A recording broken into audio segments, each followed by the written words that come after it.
All right, today we are sinking our teeth into a culinary phenomenon that has absolutely taken the dessert world by storm.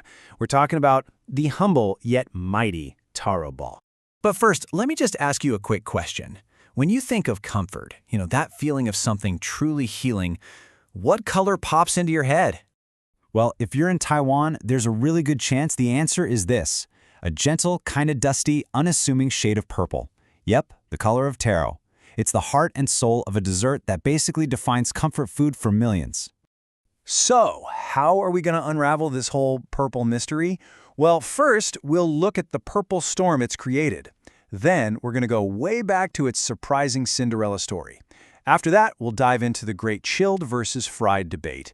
Then, we'll get into the actual science of what makes it so addictive. And finally, we'll explore the deeper philosophy of the taro ball itself. So let's start with the phenomenon. A ball of purple magic. I mean, it sounds so simple, right? A mashed root vegetable? But what is it about this thing that created a literal purple storm across Taiwan? How did it go from a simple farmer snack to a dessert icon people will actually line up for hours to get? Let's find out. To really get the magic, we have to go back to its Cinderella story. Because believe it or not, the taro root wasn't always this culinary superstar. Back in Taiwan's agricultural days, it was more of a backup plan. A reliable crop that was easy to grow, super filling, and always there when other crops failed. It was just sustenance. It definitely wasn't the star of the show. And you can really see its evolution here.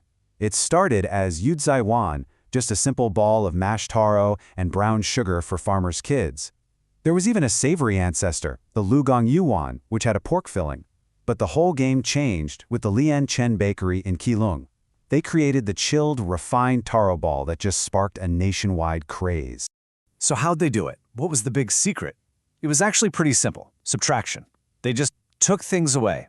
They got rid of all the unnecessary artificial flavors and additives and focused purely on that perfect ratio of high-quality Dajia taro, fresh cream, and sugar. They just let the taro itself shine. Now, that brilliant move by Lian Chen didn't just create a star. It kind of created a divide. It established one of two great schools of thought in the taro ball universe. And if you're a fan, you probably have a very strong opinion on this. Are you team chilled or are you team fried? And what's so fascinating is that this isn't just about a cooking method. It's like two competing philosophies. On one side, you've got the chilled school. It's pure, it's elegant, with a texture that just melts in your mouth, perfect for a fancy afternoon tea. But on the other side, you've got the fried school. This is passionate, layered, with a crispy shell that gives way to a soft, warm, often savory interior. This one is the undisputed superstar of the night market. I just love this quote. It captures the difference so perfectly. The chilled taro ball is the graceful white moonlight. It's cool, subtle, beautiful in its simplicity. The fried version, that's the passionate crimson mole, a bold, unforgettable mark of flavor and texture that you just can't ignore. So whether you prefer moonlight or passion, one thing is true for both. They are seriously addictive.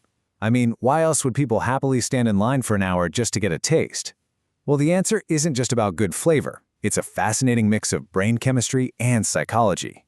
It all starts with a concept food scientists call the bliss point.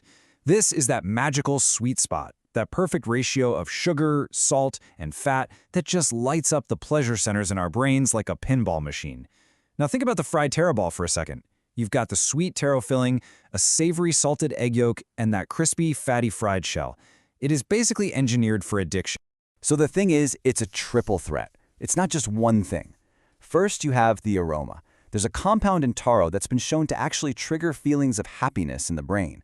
Second, you have that perfect bliss point we just talked about.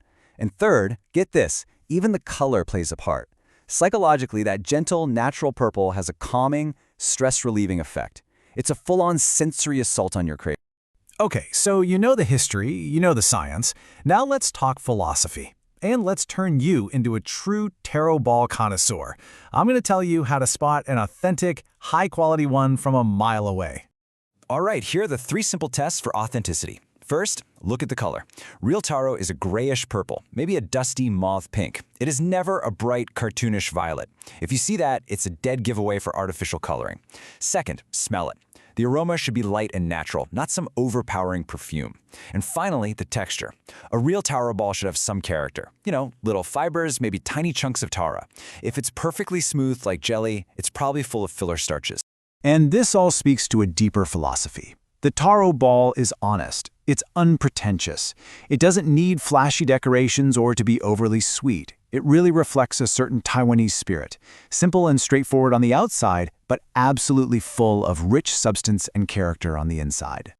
So the next time you have one, just remember this. You're not just eating a dessert. You're tasting the sweat of farmers, a century of culinary evolution, and this collective fantasy all wrapped up in a little ball of purple romance. Which leaves us with one final thought to chew on. The taro ball tells a story of comfort and history and honesty. So what does your favorite comfort food say about you?